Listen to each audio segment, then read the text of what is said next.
હવે તોફાન કે પાણીના કારણે સંપત્તિને કોઈ પણ જાતનું નુકસાન નહીં થાય અને કોઈનો જીવ પણ નહીં જાય, કારણ કે હવે વરસાદ, તોફાન, ભીષણ ગરમી કે પછી ઠંડી વિશેની જે સટીક માહિતી છે તેનું સટીક અનુમાન પણ કરી શકાશે, કેમ કે ભારતીય હવામાન વિભાગને હવે પોતાનું ટાઈમ મશીન છે તે મળી ગયું છે।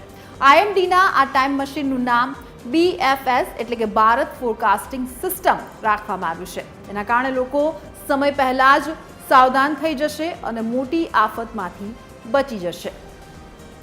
મહત્વપૂર્ણ છે કે ભારતના હવામાન વિભાગને એક નવું ટાઈમ મશીન મળ્યું છે કે જેની મદદથી હવે કુદરતી આપદા વિશે એકદમ સટીક અનુમાન લગાવી શકાશે અને જે નુકસાન છે તેનાથી બચી શકાશે।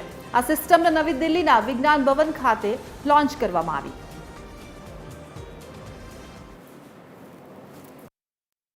हमारे कुछ एक शहर हैं जहां हमारा मॉनसून फोरकास्ट का सिस्टम बहुत ही उम्दा बन चुका है, जैसे मुंबई में, चेन्नई में।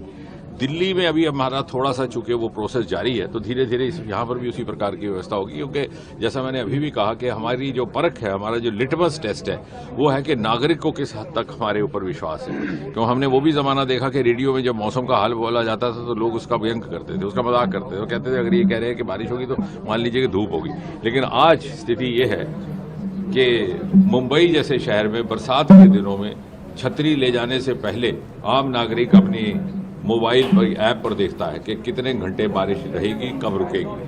और अगर उसकी गृहिणी लाती है छतरी तो बड़े भरोसे के साथ कहता है कि रुक जाओ, 10 मिनट के बाद जाएंगे, तब तक बारिश रुक जाएगी। तो ये हमारी परख है, यही हमारा मापदंड है और उसी पर हम पूरा उतर करके सन 2047 के भारत को निर्माण करने में अपना योगदान है।